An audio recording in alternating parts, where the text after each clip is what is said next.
Dear student, इससे पहले वाले जो वीडियो में मैंने आपको अध्ययन कराया है उसके अंतर्गत बहुलक के जिन सूत्रों का मैंने अध्ययन कराया उन सूत्रों के अंतर्गत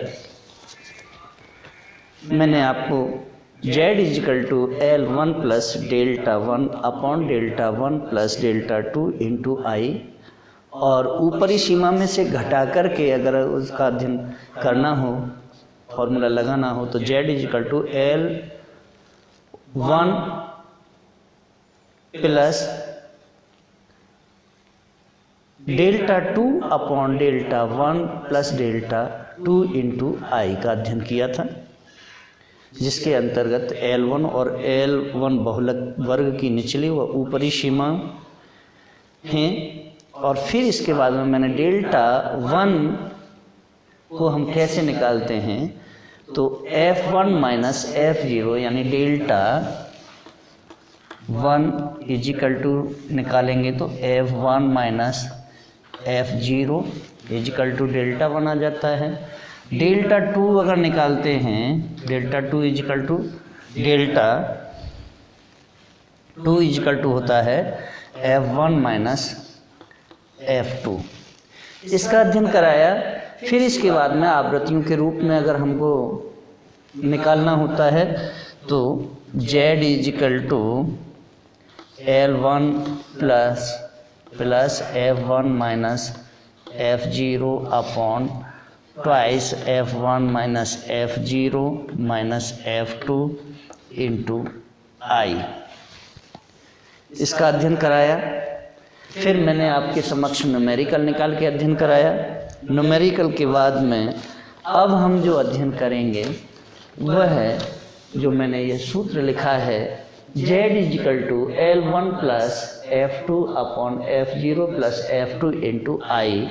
और ये कहाँ से आया है, तो देखिए कभी कभी समूह के बाद यह ज्ञात होता है कि दो या अधिक वर्गों की आवृत्तियाँ समान रूप से अधिकतम बार पाई जाती हैं।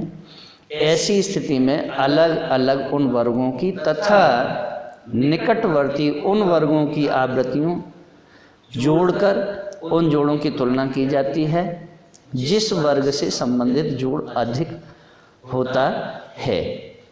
वहीं बहुलक वर्ग माना जाता है यदि जोड़ भी बराबर है तो समंक श्रेणी दो या अधिक बहुलक वाली होती है। और वैकल्पिक जो सूत्र था वह वैकल्पिक सूत्र है Z is equal to L1 plus F2 upon F0 plus F2 into I. इस वैकल्पिक सूत्र का हम अब अध्ययन करेंगे और इसके अध्ययन करने से पहले अगर आप हमारे चैनल पर नए हैं तो चैनल को सब्सक्राइब करें, लाइक करें, कमेंट करें, बेल आइकन का बटन अवश्य ही दबाएं। साथ ही मैं आपको एक बात से और अवगत करा दूं कि मेरा ये नोट्स बना करके आपको अध्ययन कराने का एक पर्पज़ यह है कि BA सेकेंड ईयर में सांख्यिकी का पेपर होता है, उसमें न्यूमेरिकल भी आते हैं और उसमें थ्योरेटिकल क्वेश्चन भी आते हैं। सेम कंडीशन MA प्रीवियस में भी यही है, उसमें न्यूमेरिकल टाइप भी क्वेश्चन आते हैं और थ्योरेटिकल टाइप भी क्वेश्चन आते हैं। जो छात्र छात्राएं BA सेकेंड ईयर में जिनके पास समाजशास्त्र है उनके सेकंड पेपर में भी यही सांख्यिकी आती है और उसमें भी थ्योरेटिकल क्वेश्चन आते हैं और न्यूमेरिकल क्वेश्चन आते हैं। जो छात्र छात्राएं MA सेकेंड ईयर या MA प्रीवियस में हैं उनके लिए भी सांख्यिकी का एक पेपर अलग से होता है, उसमें भी ये सांख्यिकी आती है, उसके अंतर्गत भी न्यूमेरिकल और थ्योरेटिकल टाइप के क्वेश्चन आते हैं। इसलिए मेरा एक उद्देश्य यह है कि BA इकोनॉमिक्स, MA इकोनॉमिक्स या BA sociology, MA sociology, BSc AG के पेपर में भी जो इकोनॉमिक एग्रीकलचर इकोनॉमिक का पेपर है उसके अंतर्गत भी यह स्टैटिक्स का पेपर आता है, उनके लिए भी अध्ययन कराने के लिए किया है। एमएससी एजी जिनके पास एग्रीकल्चर इकोनॉमिक्स स्पेशल पेपर होता है उनके यहाँ भी ये स्टैटिक्स आती है, तो उनके लिए भी मैंने इस पेपर को तैयार किया है। साथ ही जो छात्र छात्राएं पीएचडी कर रहे हैं उनके लिए भी रिसर्च मेथडोलॉजी के अंतर्गत भी यही अध्ययन कराया जाता है। तो उनकी रिसर्च मेथडोलॉजी के लिए चाहे वो किसी भी सब्जेक्ट में हैं या इकोनॉमिक्स में हैं या समाजशास्त्र में हैं या समाजशास्त्र के अतिरिक्त और जितने भी पेपर हैं, चाहे वो पॉलिटिकल साइंस है, चाहे वो जूलॉजी है, चाहे वो बॉटनी है, चाहे वो केमिस्ट्री है या डिफरेंट टाइप के जितने भी पेपर हैं, उन सभी में रिसर्च मेथडोलॉजी का जो पेपर होता है उसके बिना उनकी पीएचडी अधूरी रहती है, क्योंकि वहाँ पर भी उनके लिए रिसर्च मेथडोलॉजी को पढ़ना कंपलसरी है। इसलिए मैं जो स्टैटिक्स के पेपर लेकर के आया हूँ और जो मैं नोट्स बना रहा हूँ, ये नोट्स जिस दिन ये पूरा चैप्टर कंप्लीट होगा इन सारे नोट्स को मैं अपने डिस्क्रिप्शन में डाल दूंगा। अब चलिए वीडियो स्टार्ट करते हैं। और जो वैकल्पिक सूत्र है Z = L1 + F2 upon F0 - F2 F0 + F2 × I, अब हम इसका अध्ययन करेंगे। लेकिन यहाँ देखें कि इस सूत्र में प्रयुक्त चिन्हों का वही अर्थ है जो प्रथम सूत्र में है।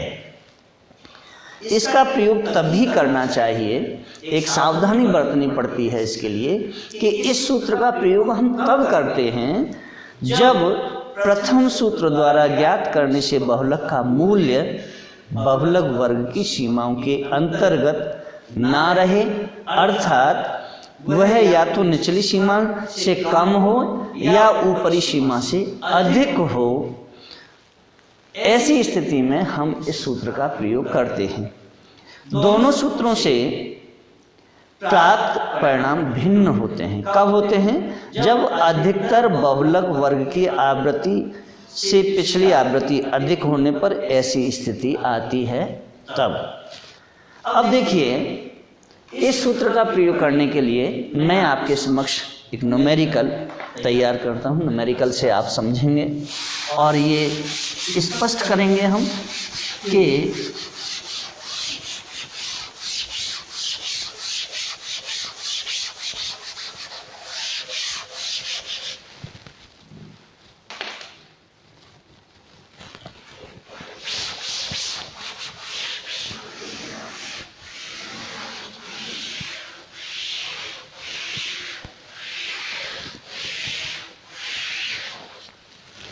अब देखिए क्वेश्चन दिया हुआ है, निम्न सारणी से बहुलक को ज्ञात कीजिए। अब क्वेश्चन क्या है? केंद्रीय आकार दिया हुआ है। क्या दिया हुआ है? केंद्रीय आकार। केंद्रीय आकार दिया है और केंद्रीय आकार है आपका 15, 25, 35, 45, 55, 65,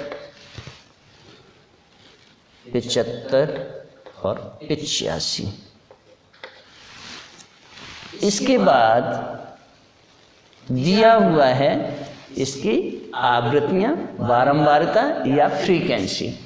और फ्रीक्वेंसी देखिए क्या है, ये फ्री QUENCY और ये फर्स्ट कॉलम होता है। इसमें देखिए फ्रीक्वेंसी क्या क्या दी हुई है इसकी। 15 वाले की जो फ्रीक्वेंसी है वह है 5, 25 वाले की फ्रीक्वेंसी है वह है 9। इसके बाद 35 वाले की जो फ्रीक्वेंसी दी हुई है वह है 13 और 45 की फ्रीक्वेंसी 21 55 की फ्रीक्वेंसी है 20 और 65 की फ्रीक्वेंसी है 15, 75 की फ्रीक्वेंसी है 8 और नेक्स्ट 3 दी है। अब देखिए हम जो बहुलक निकालेंगे, ये जो मूल्य दिए हुए हैं, यह जो मूल्य हैं ये केंद्रीय आकार के मूल्य हैं। अब हमें क्या करना है, सबसे पहले इसे क्लास इंटरवल में कन्वर्ट करना है। किस में कन्वर्ट करना है? क्लास इंटरवल में, जिसे हम मिड वैल्यू बोलते हैं। ये मिड वैल्यू है यानी मध्यमान है।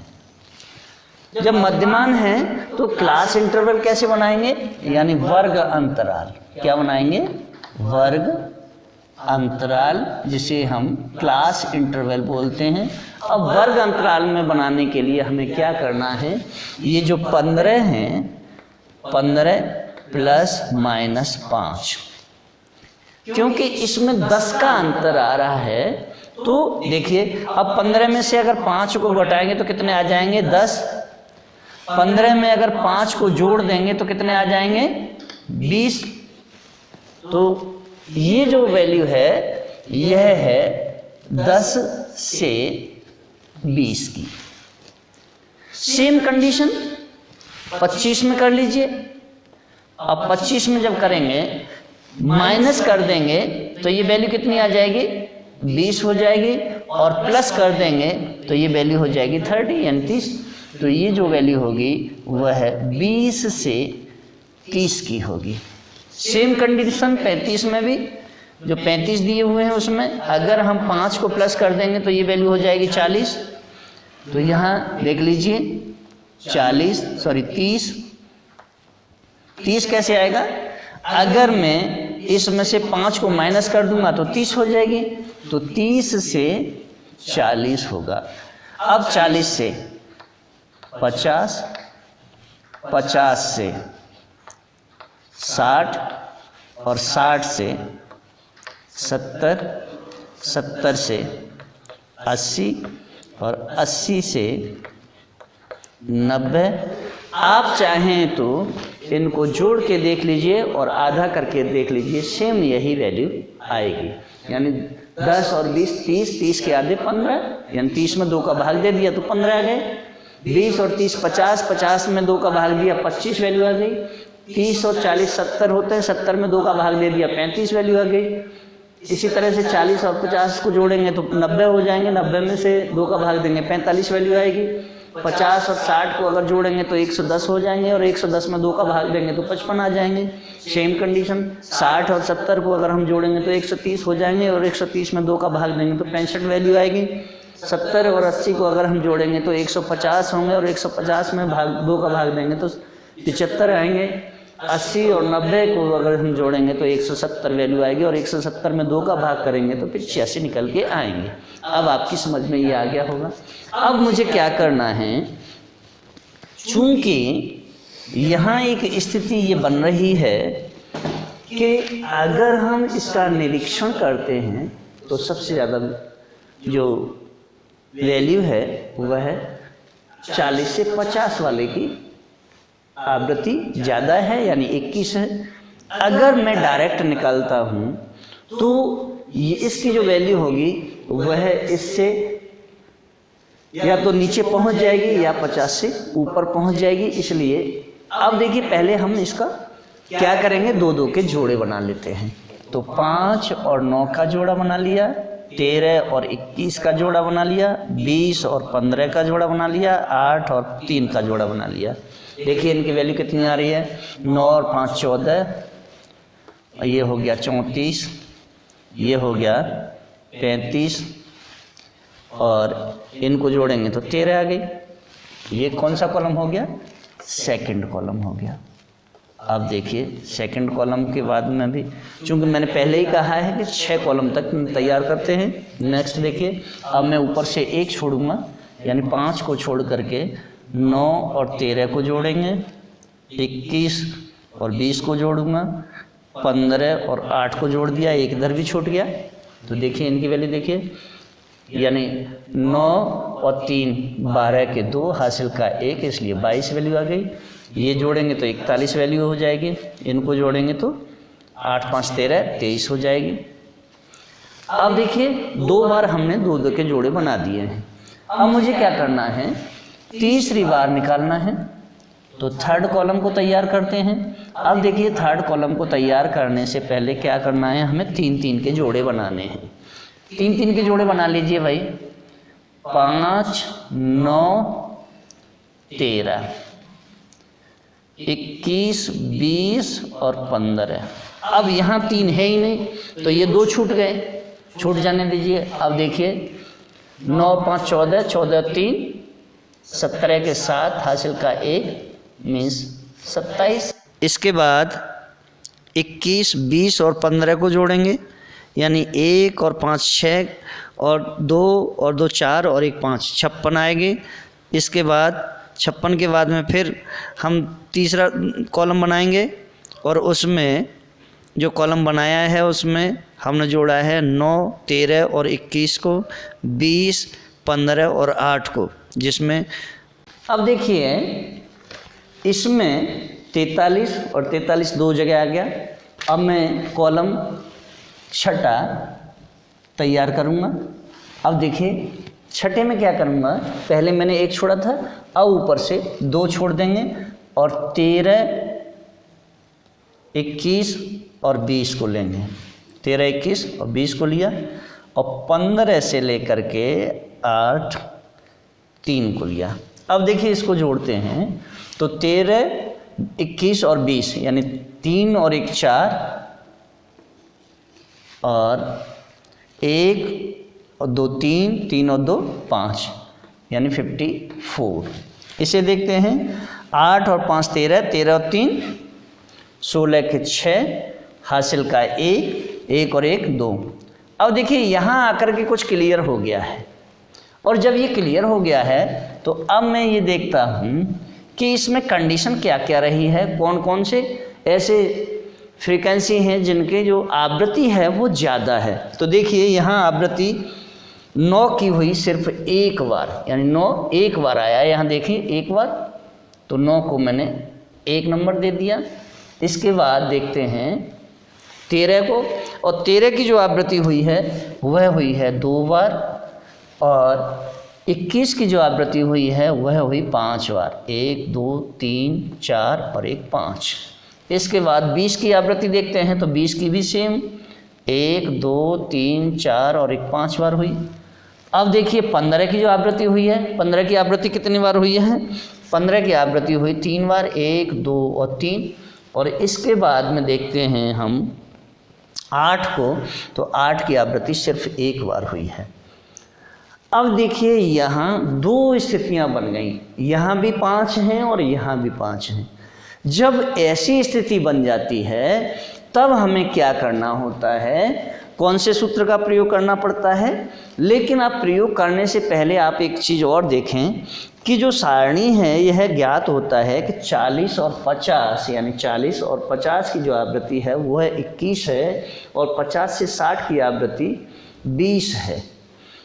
अब देखिए यहाँ जब 20 है तो क्या करेंगे, दोनों वर्गों में अधिकतम आवृत्तियाँ कितनी हुई हैं, यानी 40 से 50 वाले की भी आवृत्ति 5 ही बार हुई है, और 50 से 60 वाले की आवृत्ति भी 5 ही बार हुई है। जब ऐसी स्थिति आ जाती है तो इन दोनों में से बहुलक वर्ग छांटने के लिए क्या करना होगा, हमें बहुलक वर्ग छांटने के लिए जो आवृत्ति का घनत्व है उस घनत्व का हम परीक्षण करेंगे सबसे पहले। तो परीक्षण करके देखते हैं। अब देखिए परीक्षण कैसे करना है, पहले मैं 40 से और 50 वाले का परीक्षण करता हूँ, यानी 40 से 50 वाले का परीक्षण करेंगे। तो 40 से 50 वाले का परीक्षण करने के लिए हम सबसे पहले देखेंगे कि बहुलक वर्ग की आवृत्ति क्या है। तो यहाँ देखें बहुलक वर्ग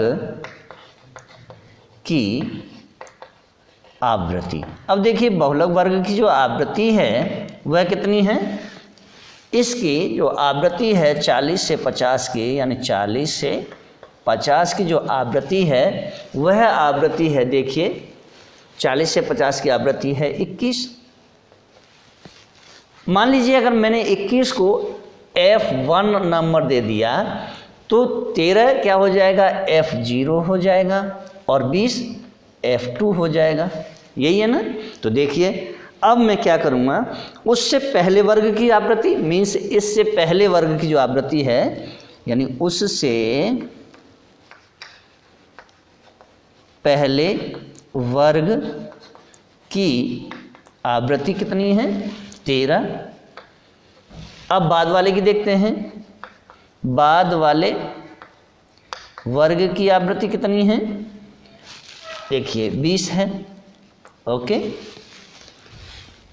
अब मुझे यहाँ परीक्षण एक और करना है कि 50 से 60 का भी परीक्षण करके देख लेते हैं। तो 50 से 60 का परीक्षण करेंगे। अब 50 से 60 का परीक्षण करने के लिए मैं क्या करूं, ये हटा करके और जो बहुलक वर्ग है 50 से 60 इसे F1 बना दिया और इसको F0 कर दिया, इसे F2 कर दिया। तो देखिए यानी 20 के बाद 21 और 21 के बाद 15। अब मैं इन दोनों को जोड़ के देख लेता हूँ। तो 1 और 3 4, 2 और 1 3, 3 और 2 5। यहाँ देखते हैं 1 और 5 6, 2 और 2 4 और 1 5। यानी यहाँ क्लियर होता है कि इसकी जो वैल्यू है यानी 50 से 60 की जो वैल्यू है वह ज़्यादा है 40 से 50 की, क्योंकि यहाँ 54 है और यहाँ 56 है।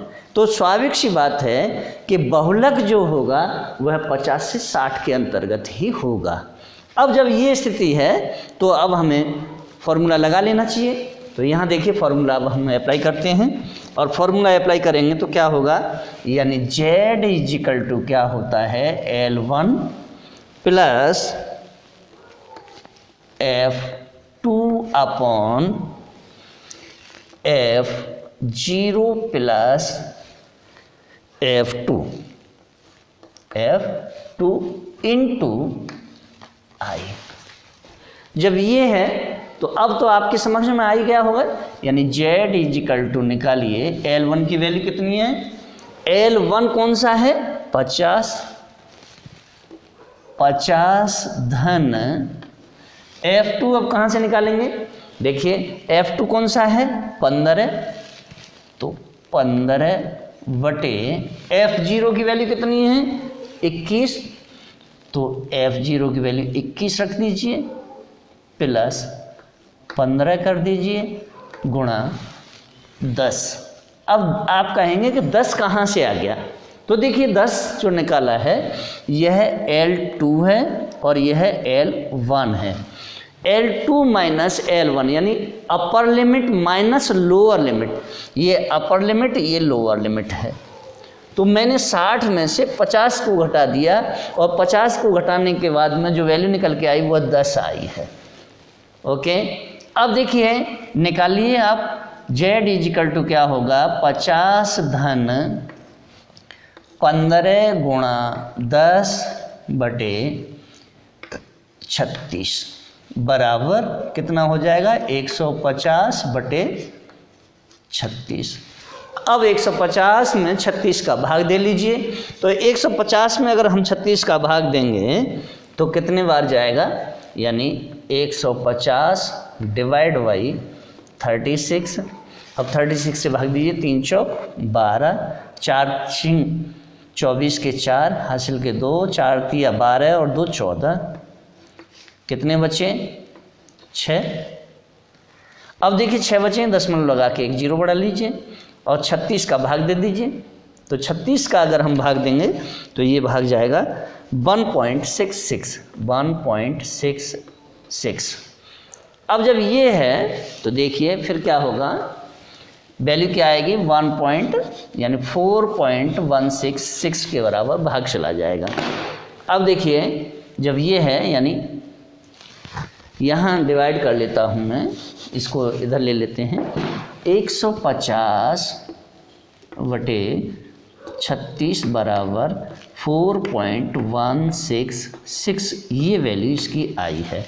अब क्या करना है, प्लस करना है, तो z इजिकल टू क्या हो जाएगा 50 प्लस 4.166 इजिकल टू क्या होगा 54.166। अब देखिए 166 है, जबकि पॉइंट के बाद में, दशमलव के बाद में आप 2 अंकों तक इसे शॉर्ट कर सकते हैं, तो ये जो वैल्यू होगी वह ये हो जाएगी z इजिकल टू 54.17। ये आपका बहुलक है। क्या है? बहुलक। अब देखिए इसके साथ ही मैं जो दूसरा सूत्र है उस सूत्र के अनुसार मैं इसे निकाल के और दिखाता हूँ। तो देखिए दूसरे सूत्र से भी हम इसे निकाल लेते हैं। चलिए, और दूसरा सूत्र आपका कौन सा है? देखिए z इजिकल टू, दूसरा सूत्र है z is equal to L1 plus F1 minus F0 upon twice F1 minus F0 minus F2 into I। यही है ना? अब रख लीजिए इसमें, तो z इजिकल टू यानी इजिकल टू L1 की वैल्यू 50, ओके, प्लस F1 की वैल्यू कितनी है, यानी 50 से 60 की है 20, 20 ऋण 21 बटे 2 गुणा 20 ऋण 21 ऋण 15 गुणा 10। अब करिए, तो इसे मैं यहीं कर लेता हूँ, इजिकल टू 50 धन, अब 20 में से 21 को घटाएंगे, यानी 21 में से 20 को घटाना पड़ेगा, 20 में से 21 को, तो -1 वैल्यू आ जाएगी अपॉन, अब देखिए 10 का गुणा यहाँ कर देते हैं, तो 10 अपॉन क्या हो जाएगा 40 ऋण 36 बराबर क्या हो जाएगा 10, यानी ऋण के 10 हैं। अब 36 का भाग दे दीजिए, किस में? -10 में। और जब हम -10 में 36 का भाग देते हैं तो क्या वैल्यू निकल के आएगी? तो देखिए यहीं कर लेता हूँ, 10 में 36 का भाग देंगे तो कितना होगा? भाग जा ही नहीं रहा है तो 0 लगा देंगे, दशमलव लगा के 1 0 बढ़ा लेंगे, और 3 दूनी 6, 3 तिया 9, तो 3 बार जाएगा। अब जब ये 3 बार जाएगा तो क्या होगा? देखिए फिर जो वैल्यू निकल के आएगी वह होगा माइनस, लेकिन अब हमें करना क्या है? देखिए जब हम भाग देंगे किसमें? 100 में, तो देखिए दशमलव लगा के, यानी 36 दूनी 72, कितना हो गया? 72। अब घटा लीजिए तो 8 बचे, और ये रहा आपका 9 में से 7 गए 2 बचे, 28 दशमलव, मतलब फिर 0 बढ़ा दीजिए, और 0 बढ़ाने के बाद में ये जो वैल्यू आएगी वह वैल्यू होगी 0.5।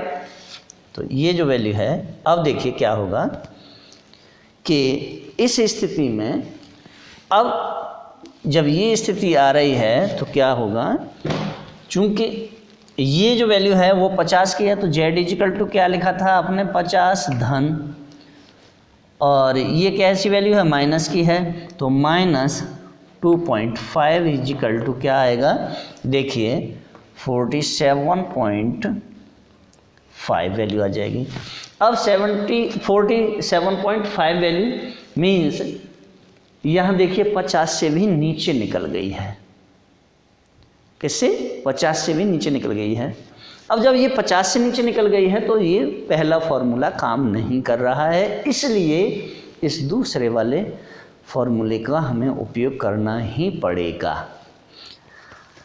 अब इसके साथ हम जो अध्ययन करेंगे, लेकिन एक चीज़ और है कि जब 47.5 वैल्यू आती है किसकी? 50 से 60 वर्ग वाले वर्ग के बाहर है, अतः यहाँ क्या हो जाएगा, यह सही बहुलक नहीं होगा।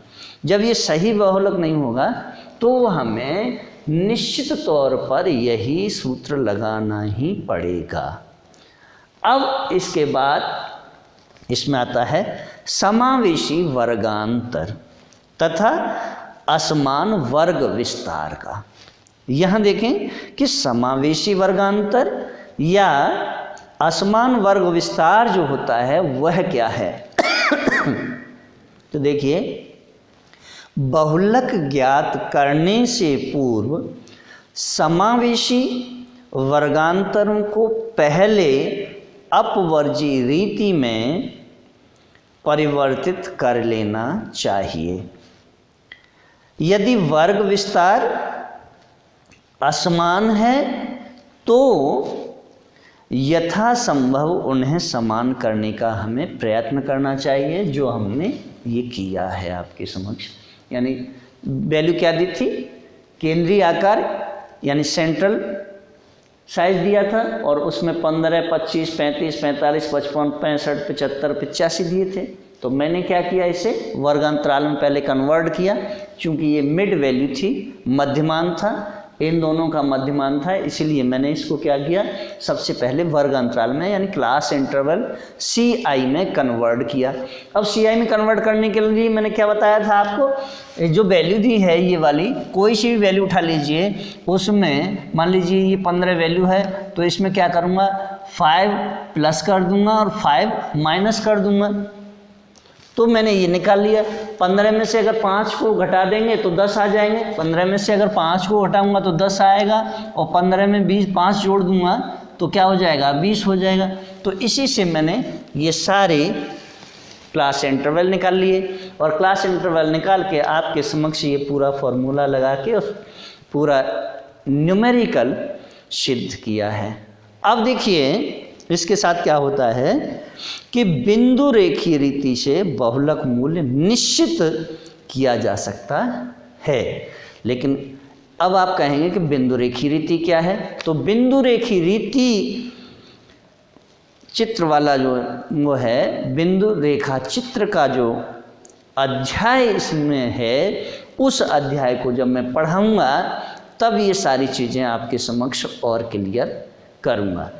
अब हम इसके साथ बहुलक आज हमारा समाप्त होता है, और बहुलक से आगे अब हम जो अध्ययन करेंगे वह अध्ययन करेंगे मध्यका का। किसका अध्ययन करेंगे, मध्यका। तो देखिए मध्यका का अध्ययन करने के लिए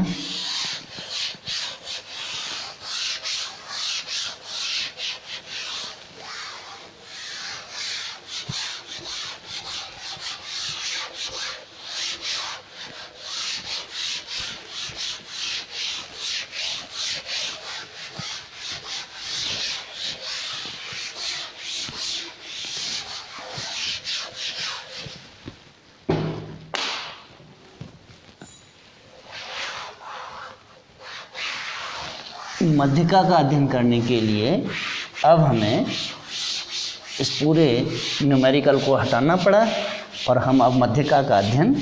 तो देखिए मध्यका सबसे पहली चीज़ है कि मध्यका है क्या, मध्यका है क्या, यानी मध्य का, इसे इंग्लिश में लिखते हैं मीडियन। क्या लिखते हैं, मीडियन। और इसे हम प्रदर्शित किससे करते हैं, एम से।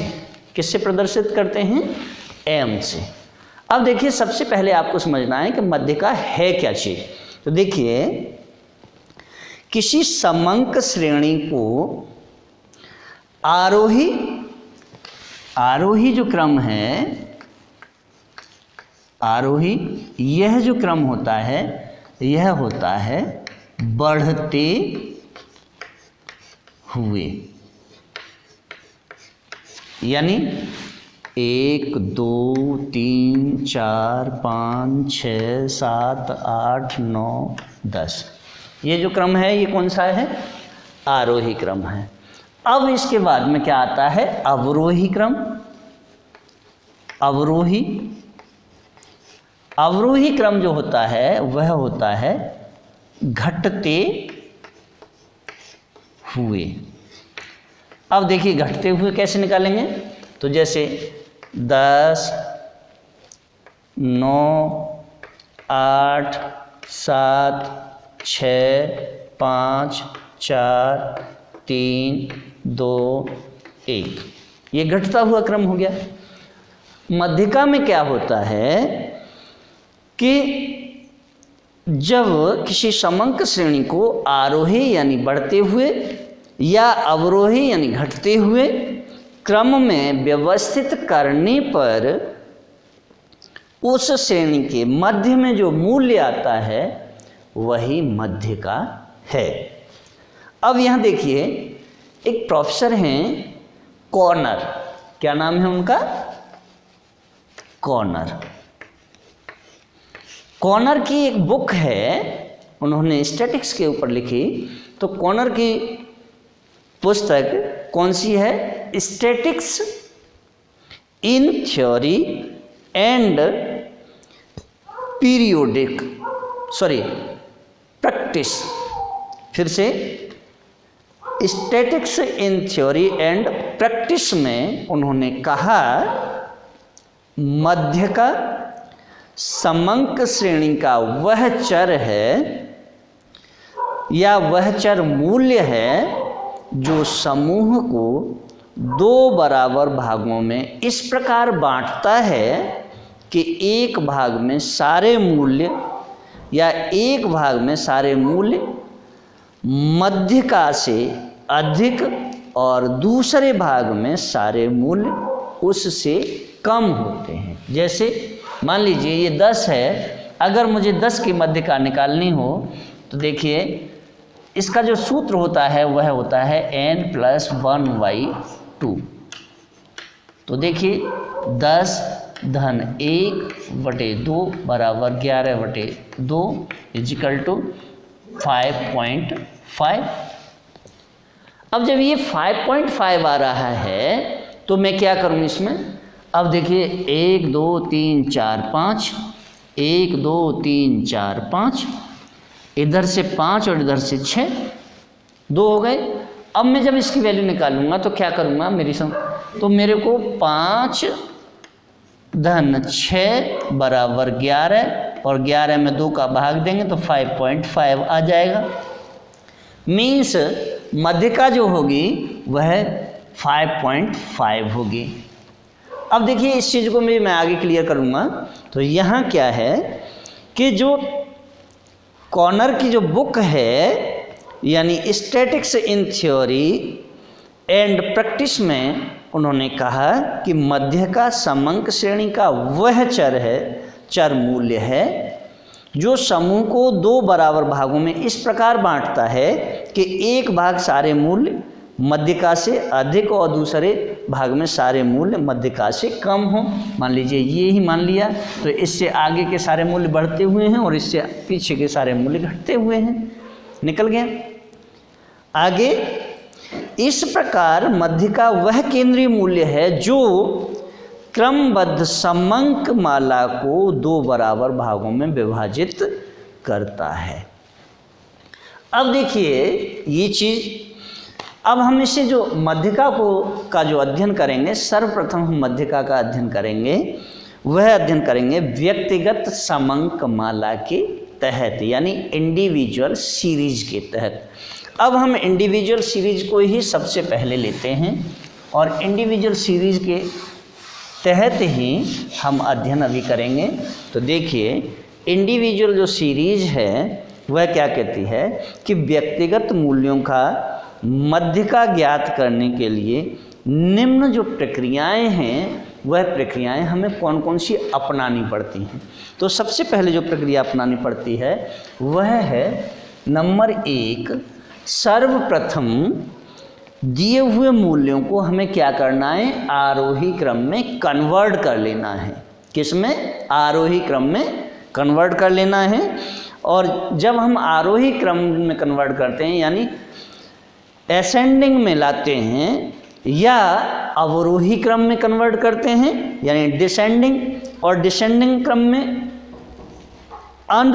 विन्यासित करने पर या अनविन्यासित किया जाता है तो दोनों क्रमों के अनुसार केंद्र बिंदु एक ही होता है। मूल्यों की क्रम संख्याएं भी साथ साथ लिख देनी चाहिए। अब इसमें दूसरा जो पॉइंट है, सेकंड पॉइंट क्या है कि क्रमबद्ध करने के बाद हमें सूत्र का प्रयोग करना चाहिए। और वह सूत्र कौन सा है? तो सूत्र है m is equal to series. m is equal to क्या है? यानी साइज ऑफ क्या होगा? n plus 1/2 items, n plus 1/2 item, यह इसका सूत्र है। अब देखिए, आप यहाँ देखेंगे कि m क्या है और n क्या है। तो m इजिकल टू यानी वेयर, जहाँ m इजिकल टू मध्य का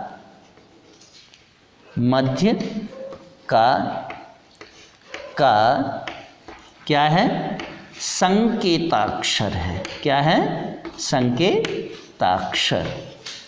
इसी तरह से n क्या है? n इजिकल टू क्या है? देखिए, n संकेताक्षर पदों का है। किसका है? n पदों का संकेताक्षर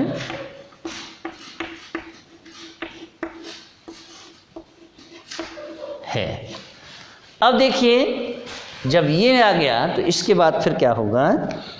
इस प्रकार उपर्युक्त सूत्र से केंद्रीय पद की क्रम संख्या अर्थात मध्य का संख्या ज्ञात हो जाती है।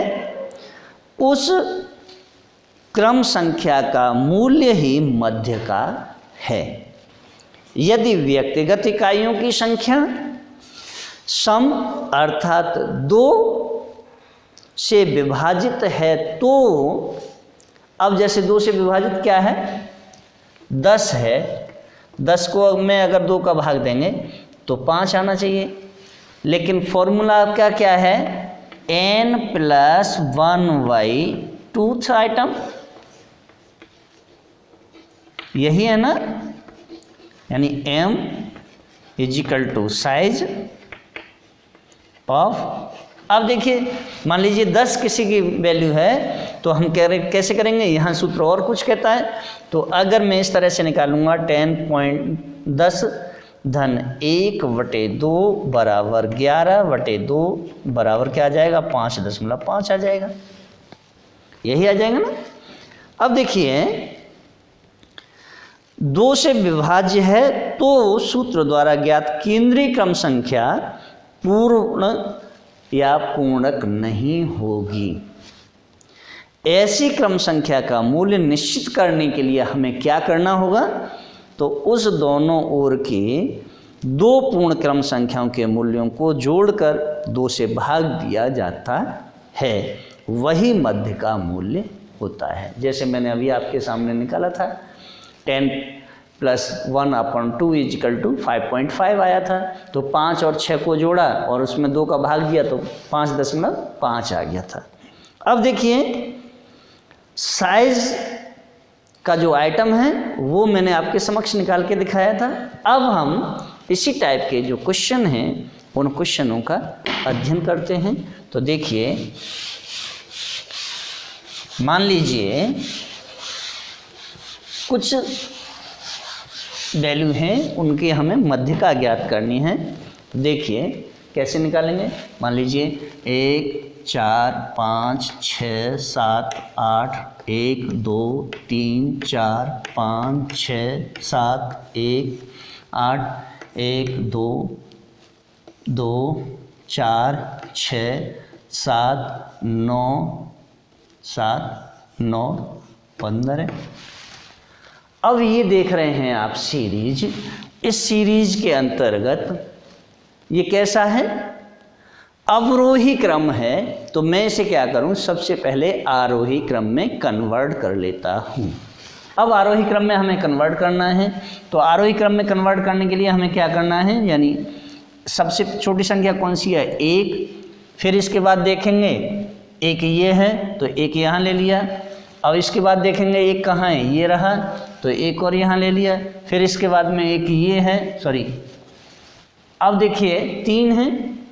अब देखते हैं इससे बड़ी संख्या कौन सी है, 2, तो 2 और इसके बाद एक 2 यहाँ है, 2। इसके बाद देखते हैं 3 आती है, तो 3 और कहीं 3 है नहीं है, 3 का एक ही है। अब देखते हैं आगे 4 यानी 1, इसके बाद 2, इसके बाद 3। अब आगे देखें 4 को ले लिया, 4 के बाद कौन सा आता है, 5, तो 5, 1, 2, 2 5 के आ गए, यानी अब इसके बाद कौन सी संख्या आती है, 6 आती है, तो 6 यानी 1 और एक 2 और एक 3, 2 और 3। अब देखते हैं 7, 7 1 और एक 2 और एक 3, 7 हो गए। अब देखते हैं आगे 7 के 3 हो गए। 7 से बड़ी संख्या कौन सी है, 8, तो 8 को ले लिया। 8 कितना है, 1 और एक 2, तो 8 के 2 यानी ये। अब इससे 8 से बड़ी संख्या कौन सी है, 9 है, 9 ले लिया।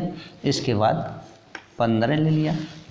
अब हमें इसकी मध्यिका निकालनी है, तो कैसे निकालेंगे भाई। अब हम सबसे पहले नंबर ऑफ आइटम्स काउंट कर लेंगे, यानी 1 2 3 4 5 6 7 8 9 10 11 12 13 14 15 16 17 18 19 20 21 21 है। कितनी है, इजिकल टू 21 है, 21।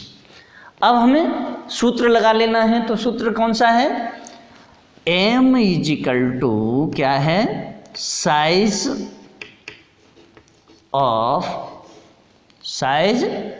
ऑफ क्या है, n + 1/2 आइटम्स। अब ये जो है, अब देखिए इसकी वैल्यू कितनी आई है, तो m हमें निकालना है। m इजिकल टू क्या हो जाएगा, 21 + 1/2 इजिकल टू 22/2 इजिकल टू 11, 11। अब जो 11 है वही मध्यिका है। अब 11वां पॉइंट कौन सा पड़ेगा, यानी 1 2 3 4 5 6 7 8 9 10 11, ये आ गया। इधर से भी काउंट करके लीजिए, 1 2 3 4 5 6 7 8 9 10 और 11। तो मध्यिका जो है वह मध्यिका क्या है, यानी मीडियन नंबर क्या है, मीडियन इजिकल टू 5 है। ओके, चलिए एक और आगे देख लेते हैं क्वेश्चन। नेक्स्ट क्वेश्चन और देखते हैं, चलिए।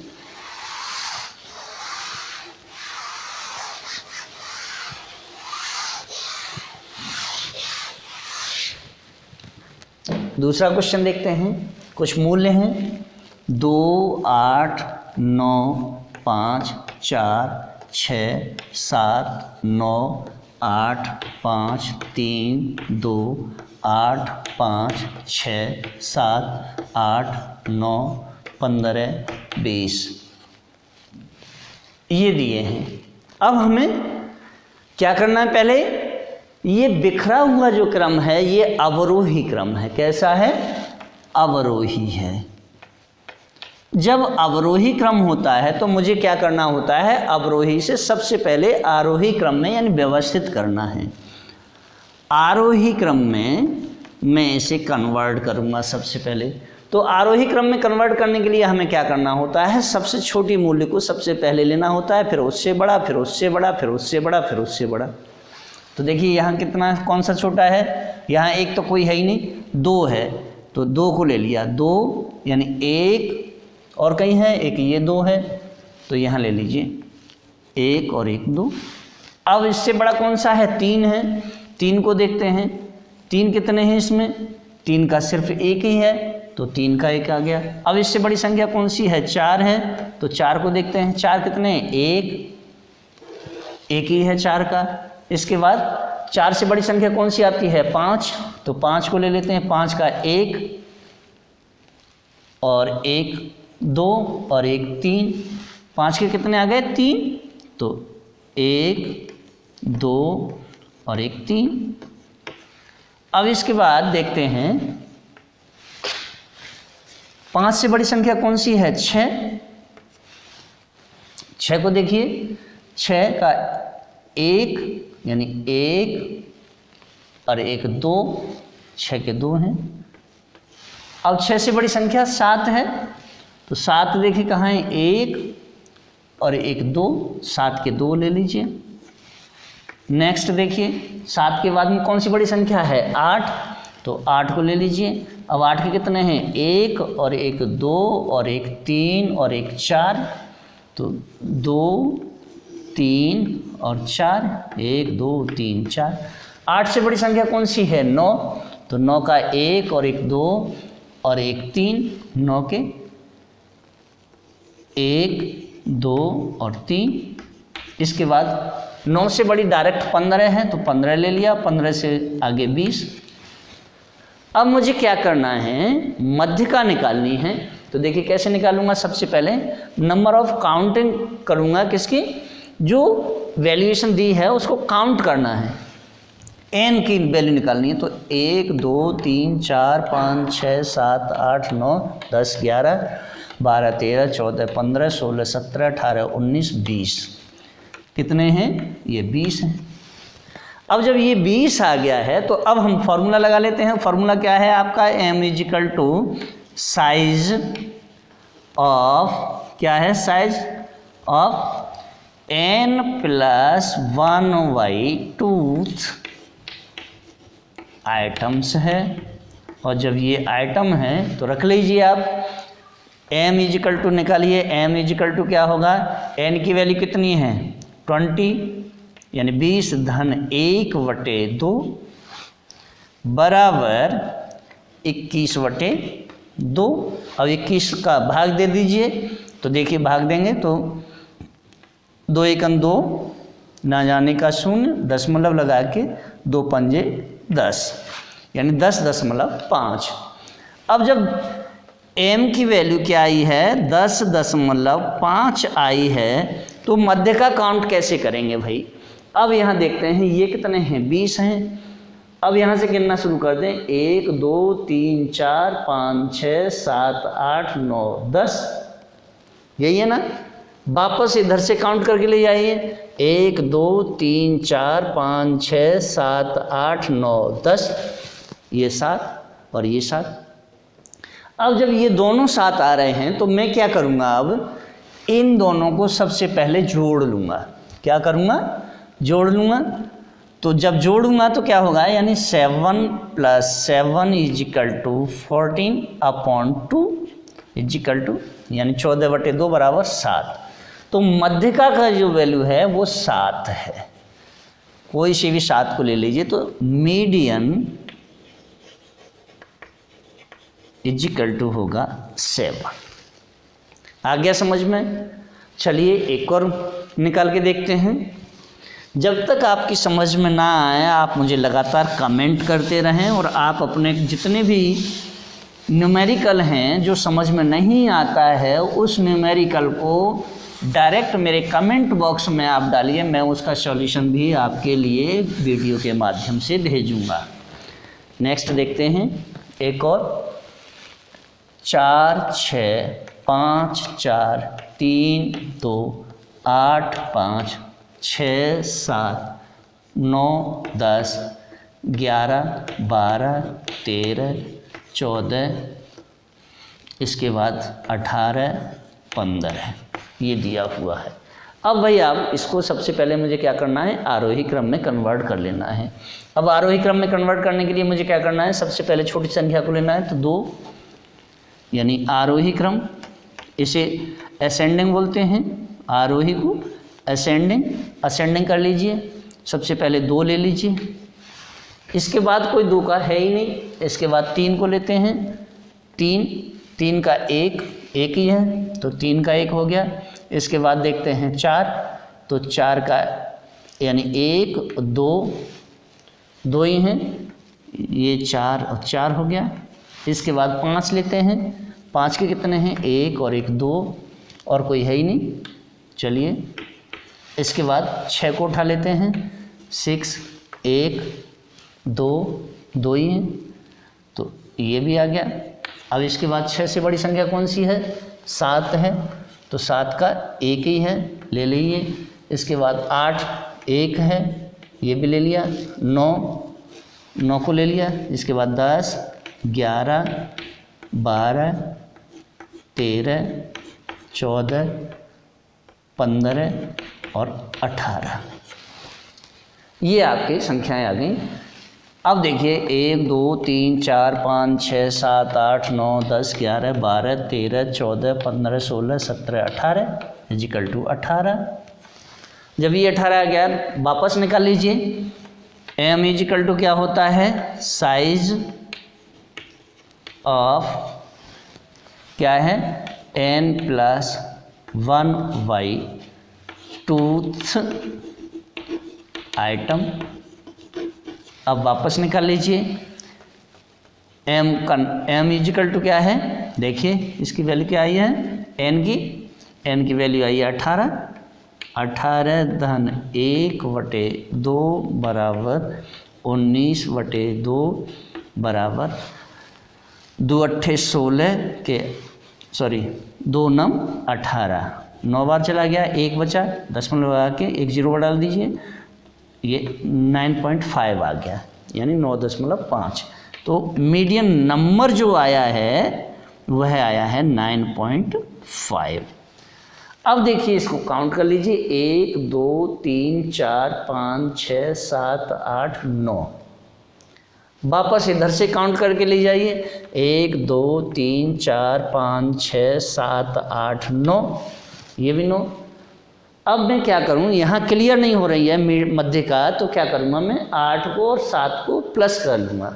क्या करूँगा, 8 और 7 को प्लस कर लूँगा, यानी मीडियन। अब यहाँ मीडियन निकालना है, मीडियन नंबर तो ये निकाल लिया, मीडियन यानी मध्य का निकालनी है। तो क्या करेंगे, 8 और 7 को प्लस कर लूँगा, 8 धन 7/2 बराबर 15/2 इजिकल टू 2 7 14 के और 2 पंजे 10। मीन्स 7 और 8 के मध्य में ही मध्य का रहेगी। तो ये आ गया मीडियन इजिकल टू क्या है, 7.5 है। ओके, निकल गई आपकी। इसी तरह से और एक और क्वेश्चन मैं बता देता हूँ। चलिए एक क्वेश्चन और कर देता हूँ, आपकी समझ में निश्चित ही आ रहे होंगे, मुझे आशा ही नहीं पूरा विश्वास भी है कि आप अच्छी तरीक़ा से समझ भी रहे हैं। देखिए चलिए एक और कर लेते हैं और उसके बाद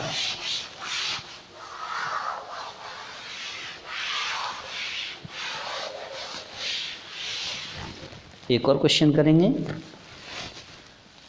5 4 3 8 9 10 5 6 7 8 9 13 12 11 10 9 8 7 5 3, ये वैल्यू कुछ दी हैं।